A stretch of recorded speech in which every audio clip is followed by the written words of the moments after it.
The interruption came during the most critical call of the quarter. A shadow fell across the marble floor of his study. Yun Chel Huan, head of Seoul's most ruthless crime syndicate, looked up to see something that should have been impossible. His maid, Kim Ara, had bypassed 3 layers of security to reach him. She didn't speak. She dropped to her knees. In her trembling hands was an empty rice bowl, the kind given to servants, worn smooth from years of use. Her voice, when it finally came, was barely a whisper that somehow cut through the multi-million-dollar negotiation happening in his ear. "My child is starving. Please help." Yun Chel Huan had built his empire on reading people.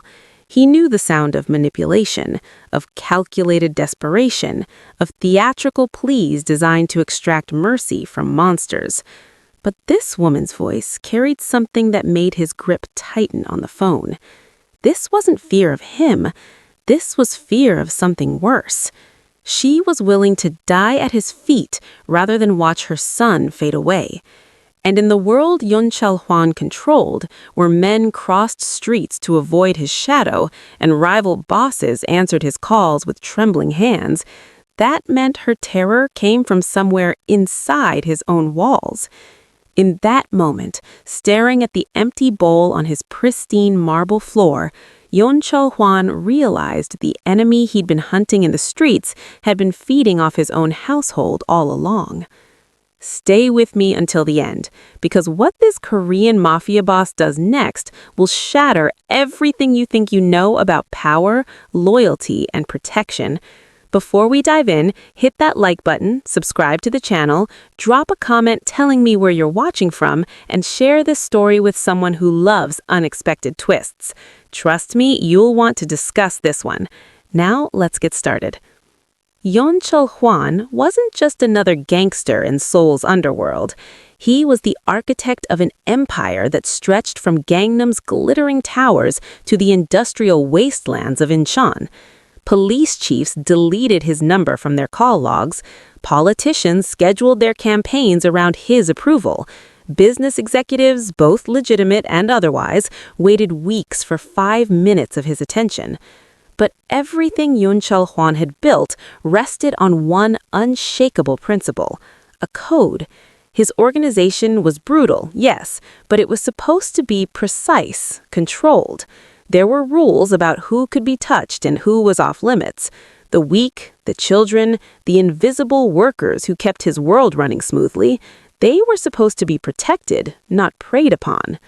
What he never imagined was that while he'd been meticulously constructing walls to keep external enemies out, the rot had been spreading from within.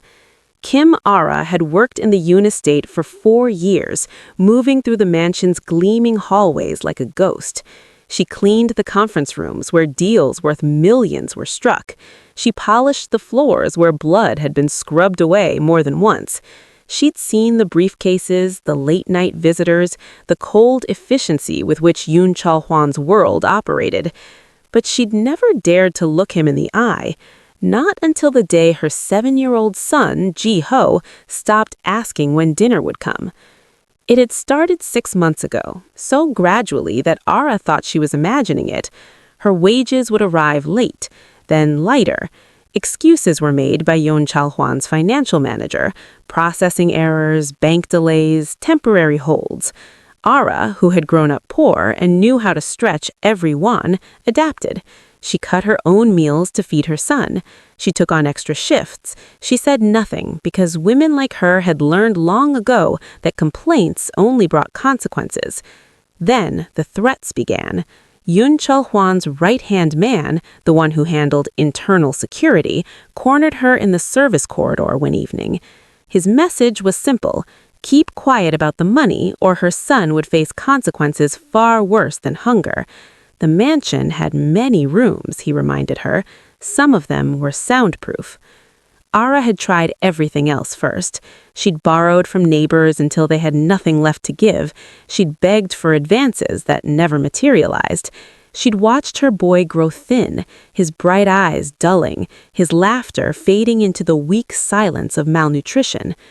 Today, when Ji-ho had collapsed, unable to walk to the neighbor who sometimes shared rice, something inside Ara finally broke. The fear of the Mafia boss was nothing compared to watching her child slip away. She made a choice that terrified her more than death. She would interrupt Yeon Chal-hwan during a business call and gamble her life on the slim possibility that the man who ruled Seoul's underworld might have a shred of the honor he claimed to enforce. She didn't know that Yeon Chal-hwan had been building his empire with such focused intensity that he'd stopped seeing what was happening in his own home.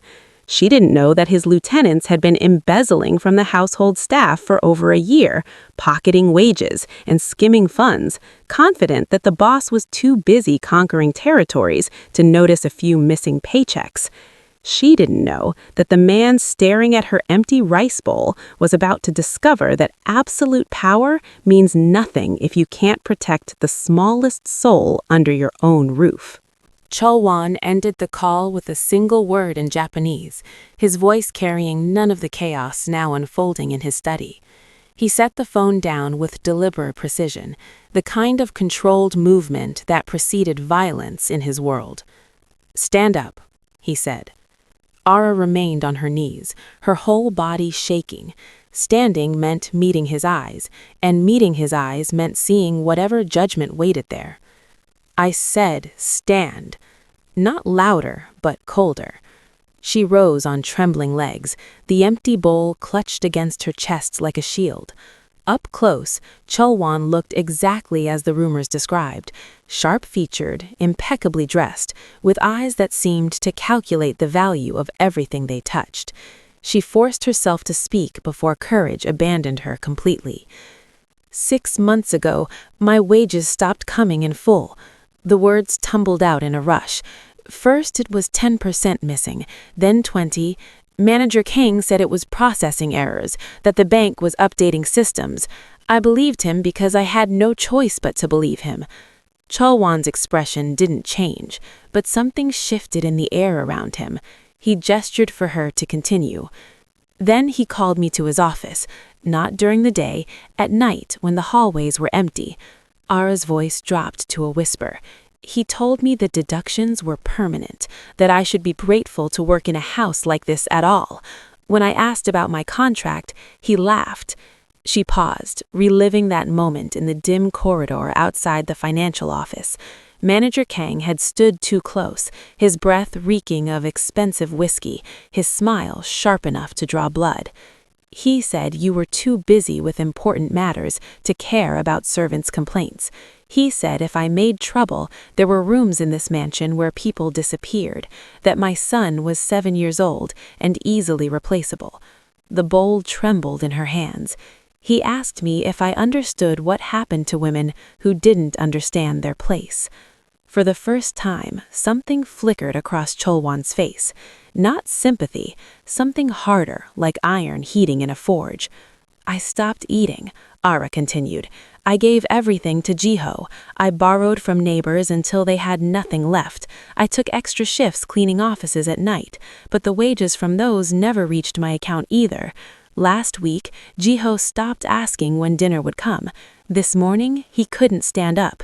She met Chol-won's eyes then and found something she didn't expect. Absolute focus, the kind a predator gives its prey before the strike. So I broke every rule to reach you, because dying at your feet is better than watching my child starve in your house. She bowed her head.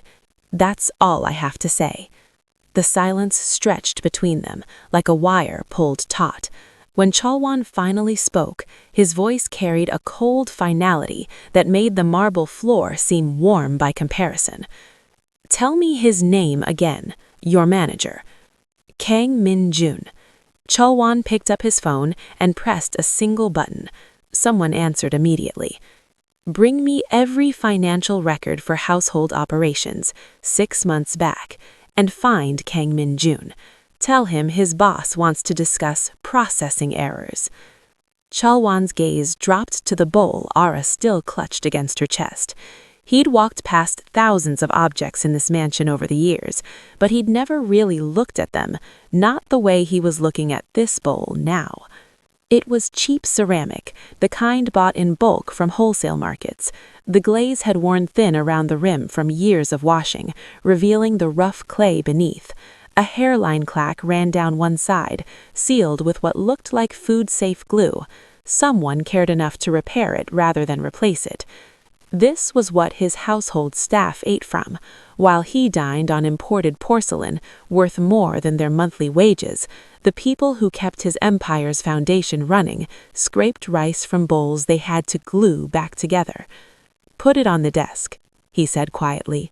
Eris set it down with shaking hands, the ceramic making a hollow sound against the polished mahogany. The contrast was obscene. His desk alone cost more than she probably earned in a year before Kang had started stealing from her.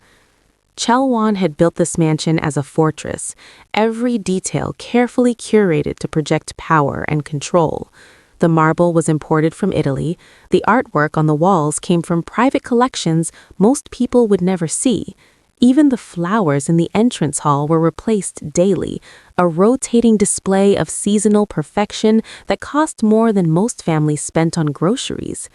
He thought he was building something magnificent, a symbol of what he'd clawed his way up from the streets to achieve.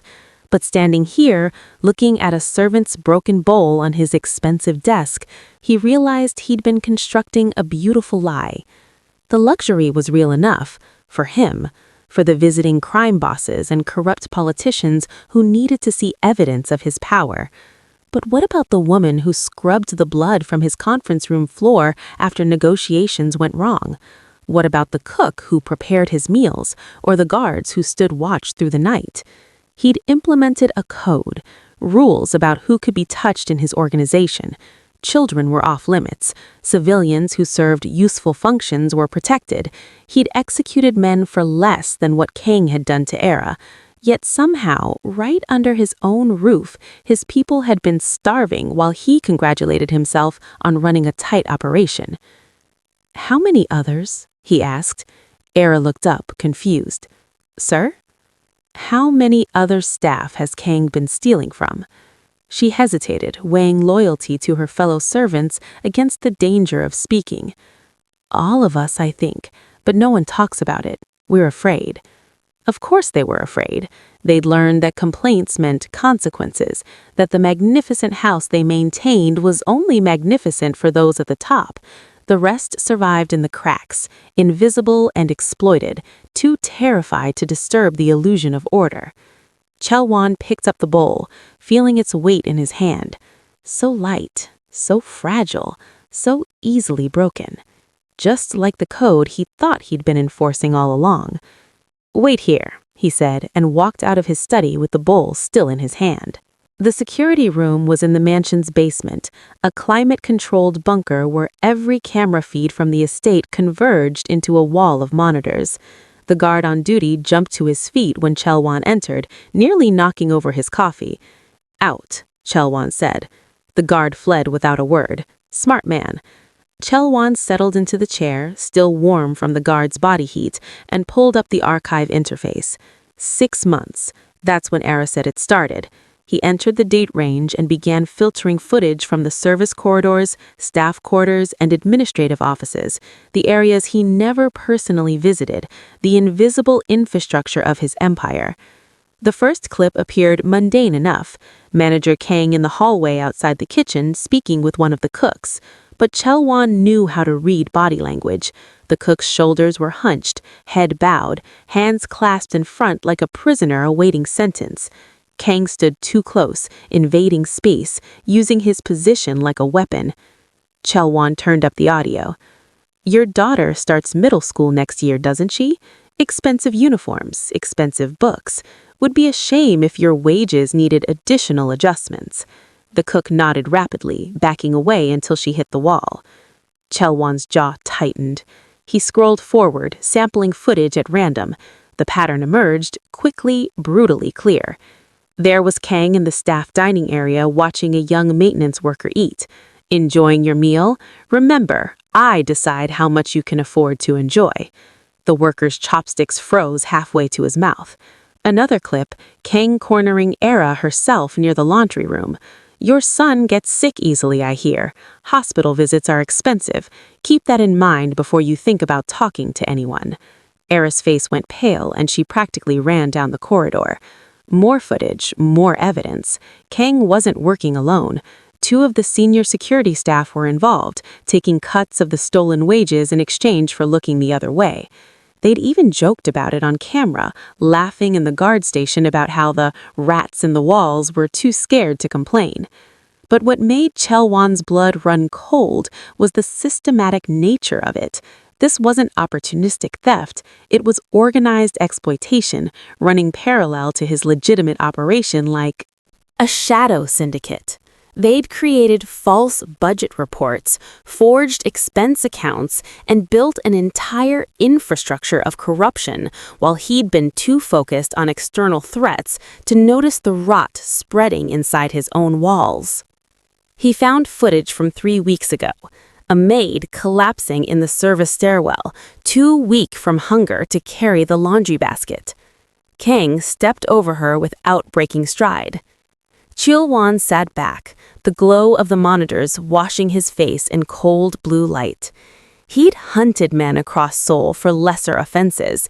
He'd burned businesses to the ground for disrespecting his authority.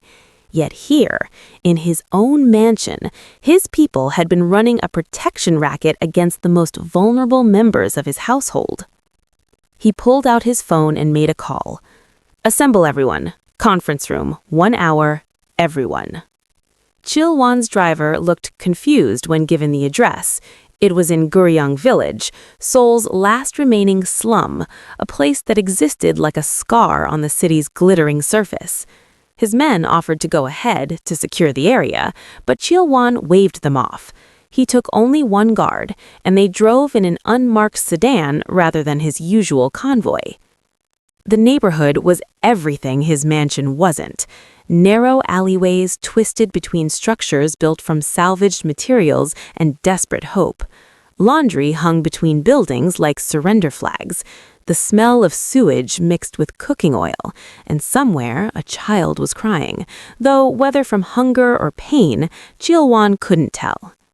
Ara's apartment was on the 3rd floor of a building that looked ready to collapse. The stairs groaned under his weight. Paint peeled from walls covered in water damage, and a flickering fluorescent light buzzed overhead like a dying insect. She answered on the first knock, eyes widening when she saw him. "Sir, you shouldn't be here. It's not safe." "Show me your son." The apartment was a single room, perhaps 12 square meters. A hot plate served as the kitchen. A curtain divided the sleeping area from the rest. Everything was meticulously clean despite the poverty. Every surface scrubbed, every possession carefully arranged. Ara had tried to build dignity in a place that offered none. Behind the curtain, a small figure lay on a thin mattress. Jiho looked even younger than 7, his body shrunken by malnutrition. His cheeks were hollow, his arms thin as branches. But his eyes, when they fluttered open, held that particular brightness children have before the world teaches them to be afraid. "Mama?" His voice was barely a whisper. "It's okay, baby. Rest." Ara knelt beside him, smoothing his hair with a tenderness that made something twist in Chilwan's chest. He stood in the doorway, this man who commanded fear across Seoul, and felt something he hadn't experienced in years, the sharp ache of a memory he'd buried deep. His own son would have been about this age now, would have been if his wife hadn't died in childbirth, taking their baby with her.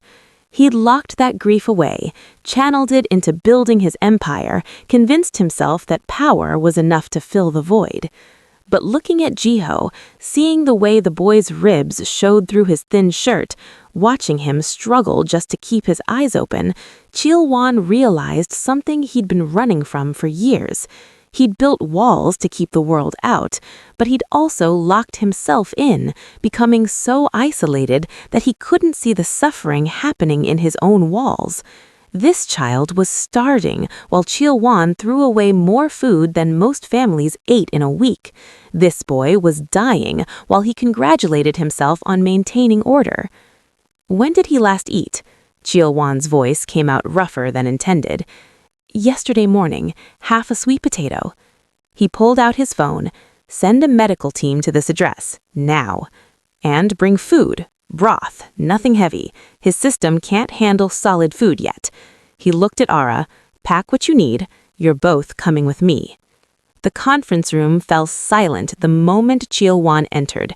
His lieutenants sat around the long table, 15 men who controlled different aspects of his operation. Kang Min-jun was there, looking confident, almost bored. He had no idea what was coming. At the head of the table sat an empty chair, Chil-Wan's usual position, but tonight he didn't take it. Instead, he walked to the center of the table and set down Ara's cracked ceramic bowl. The sound of it hitting the polished wood echoed in the silence. "Does anyone know what this is?" Chil-Wan asked quietly. The men exchanged glances. Kang's expression flickered with something that might have been recognition, quickly masked. "It's a rice bowl, boss," one of the younger lieutenants offered carefully. "Not just any rice bowl. This belongs to Kim Ara, one of our household staff. She's been gluing it back together because she can't afford a new one." Chil-Wan walked slowly around the table, his footsteps measured, deliberate. She can't afford a new one because her wages have been disappearing for 6 months. The temperature in the room seemed to drop. Several men shifted in their seats. Kang's face remained carefully neutral, but a muscle twitched in his jaw. "I built this organization on a code," Chil-Wan continued. "We're not animals. We're not the street thugs I clawed my way out from. We have rules.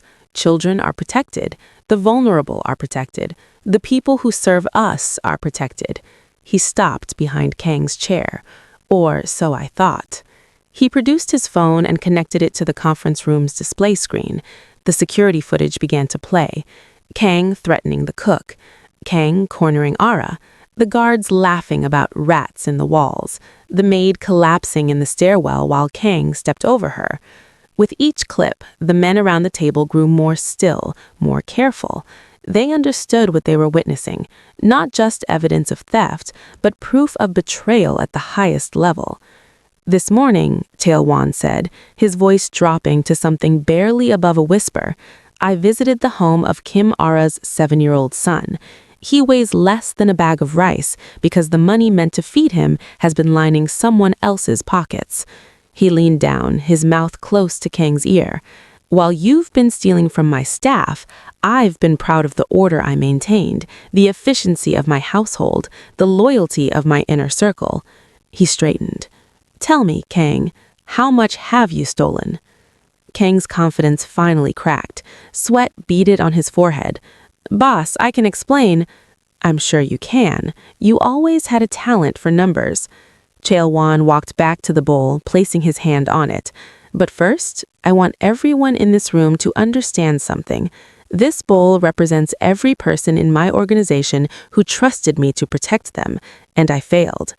He looked around the table, meeting each man's eyes in turn. "That ends tonight." Kang broke first, which surprised no one. The moment Chil-Wan circled back to his end of the table, the manager's carefully constructed composure shattered like the bowl he'd forced Ara to eat from. "It wasn't just me," Kang blurted, his voice pitching higher. "The security team, they knew. They helped cover the accounts. I couldn't have done it alone."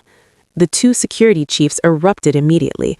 "You lying piece of—" "Sit down." Chil-Wan didn't raise his voice, but both men sank back into their chairs as if pulled by invisible chains. "Actually, I want to hear this." Chil-Wan leaned against the wall, arms crossed, expression unleadable. "Continue, Kang. Tell me who knew." It was like watching a dam break. Kang's desperation to save himself overrode years of criminal loyalty.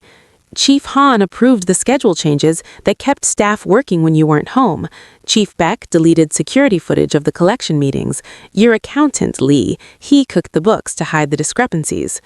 Accountant Lee shot to his feet. "I was following orders.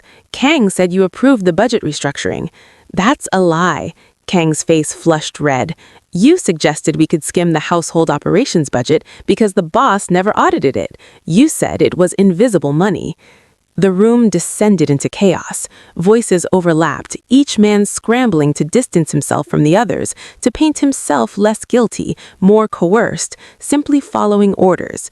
The code of silence that had protected their scheme for 6 months evaporated in minutes, replaced by the primal instinct for survival. Chaelwan let it continue. He stood perfectly still, watching his inner circle tear itself apart, cataloging every admission, every thrown accusation, every revealing detail. This was the organization he'd trusted to run his empire while he focused on expansion. These were the men he'd elevated, given authority, believed would uphold his standards. Enough. His voice cut through the noise like a knife. Silence crashed down. The men froze mid-sentence, some half-standing, others pointing accusatory fingers at colleagues. "Here's what I've learned tonight," Chaelwan said, his voice carrying the cold finality of a judge reading a sentence. "You didn't just steal money. You created a system, a shadow operation inside my organization that preyed on people who couldn't fight back. You used my name, my authority, my reputation to terrorize people under my own roof." He pushed off from the wall and walked to the bowl again, picking it up with almost reverent care. Worse, when confronted, your first instinct wasn't to accept responsibility or show remorse.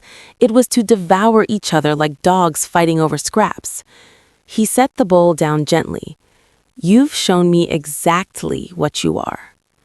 Gong's voice came out as a whimper. "Boss, please, we can fix this. We can repay." "You're absolutely right," Chaelwan interrupted.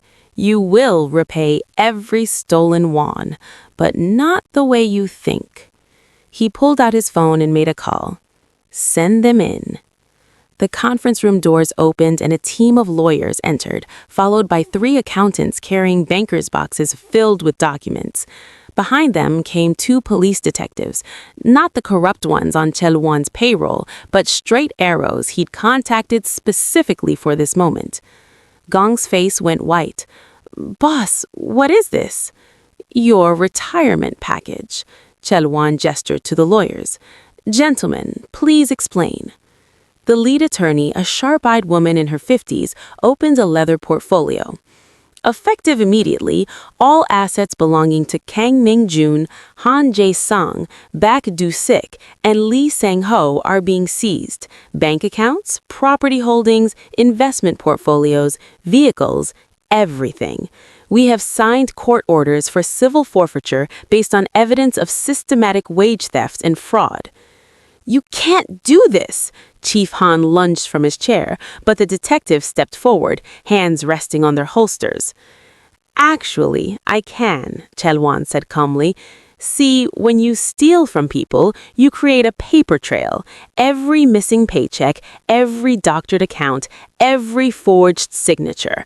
My accountants spent the afternoon quantifying your theft. You've stolen approximately 400 million won over 6 months. The number hung in the air like smoke. Several of the uninvolved lieutenants whistled low. Your combined assets are worth approximately 600 million won. The extra 200 million will be considered interest and damages. Chaelwan nodded to the attorney. All of it is being transferred to a fund, not my fund, a workers' protection fund that will support every domestic worker, maintenance staff member, and service employee in Seoul's organized operations. Gong made a choking sound. You're giving our money to maids? No, I'm returning stolen money to the people you took it from and to thousands of others like them who've been invisible for too long. Chaelwan turned to address the entire table. Every organization in this city, mine included, relies on people no one sees. They clean our offices, cook our meals, raise our children, and because they're invisible, they're vulnerable. He picked up Ara's ball one final time. This ends now, not just in my organization, but across every operation I control. Any boss who wants to do business with me will contribute to this fund. Any organization that wants my protection will sign agreements guaranteeing fair wages and working conditions for their staff.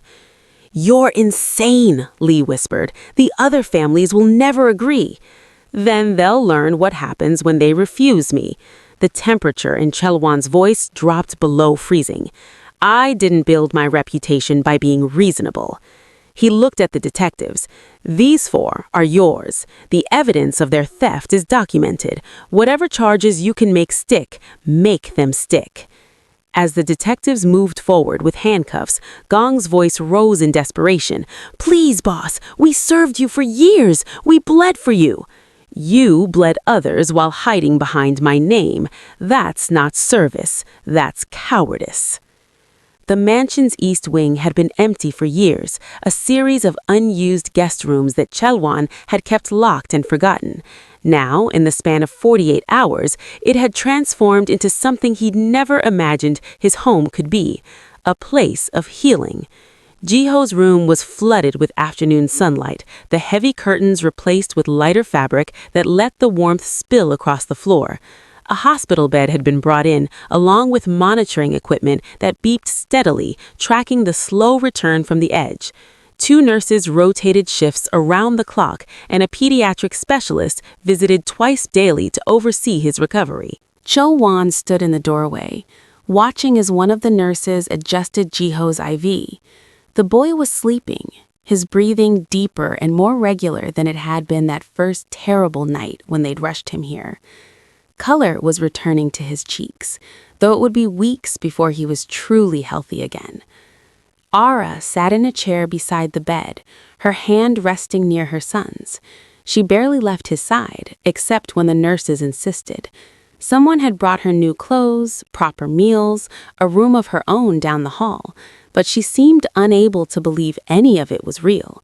She kept looking around as if expecting someone to tell her it was all a mistake, that she needed to return to that crumbling apartment in Guyang village. "The doctor says he's responding well to treatment," Chelwan said quietly from the doorway. Ara jumped slightly, not having heard him approach. She started to stand, to bow, but he waved her back down. "How are you managing?" "I don't know how to thank you, sir. I don't have words." "Then don't use words." He stepped into the room, his usual commanding presence somehow softer here, surrounded by medical equipment and children's books someone had thoughtfully provided. "Just focus on your son." He watched Jiho sleep for a moment, the rise and fall of his small chest under the clean white blanket. The mansion had always been silent, but it had been the silence of a mausoleum, beautiful and dead. Now there were sounds he'd never noticed before. Nurses' footsteps in the hallway, the quiet conversation of medical staff consulting on treatment, Ara humming softly to her son when she thought no one was listening. The other household staff had changed too. Word had spread about what happened in the conference room, about the arrests, about the workers' fund. People walked differently now, spoke more freely. Yesterday, he heard laughter coming from the kitchen. Actual laughter, not the nervous kind that stops when the boss walks by. "Sir?" Ara's voice pulled him from his thoughts. "Why are you doing all this? I'm nobody. Jiho is nobody." Chelwan looked at her, this woman who'd been brave enough to risk everything for her child, and something in his chest tightened. "That's where you're wrong," he said quietly. "Nobody in my house is nobody. Not anymore." 6 months later, Chelwan sat in his study reviewing quarterly reports when he heard something that made him pause, the sound of a child's laughter echoing through the marble halls. Jiho had recovered fully, his body filling out with proper nutrition, his energy boundless in the way only children's energy can be. He'd started school 3 months ago, wearing a uniform that actually fit, carrying books in a backpack that wasn't held together with tape. More than that, he'd brought something into the mansion that Chelwan hadn't realized was missing: life. The boy had no fear of him. That was the strangest part. While grown men still crossed the street to avoid Chelwan's shadow, Jiho would burst into his study after school to show him drawings or report cards, chattering about friends and teachers and playground politics with the seriousness of a general discussing military strategy. Today's excitement involved a soccer match. Jiho appeared in the doorway, still in his school uniform, practically vibrating with energy. "Mr. Yoon, we won! 4-2! I scored a goal!" Chelwan found himself smiling, an expression that would have shocked his business associates. "Did you now?" "Mama said I should tell you because you asked about the game yesterday." Jiho bounded into the room, all gangly 7-year-old limbs and uncontainable joy. "Do you want to see? I can show you the move I did." "Perhaps after dinner." Chelwan glanced at the papers on his desk, then made a decision that would have been unthinkable a year ago. He closed the folder. "Actually, show me now." They went to the garden, where Jiho demonstrated his goal with passionate reenactment, narrating every moment. Ara watched from the terrace, and when Chelwan caught her eye, she smiled, not the nervous, grateful smile of someone afraid to displease, but something genuine and warm. The Workers' Fund had grown beyond his initial investment. Other families had contributed, some willingly, others after pointed conversations about the benefits of cooperation. The mansion staff now earned fair wages with written contracts.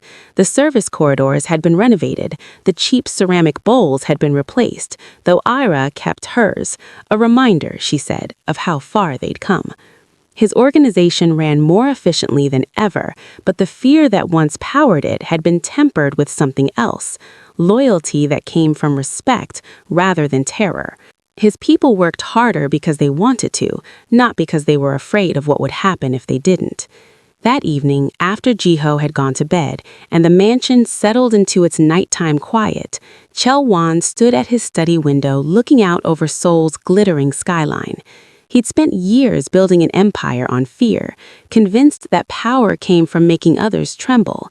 But watching Jiho's unguarded smile today, hearing the genuine warmth in his staff's greetings, feeling the difference between a house full of terrified servants and a home full of people who belonged there, he finally understood. True power wasn't making people afraid to betray you. It was making them unwilling to.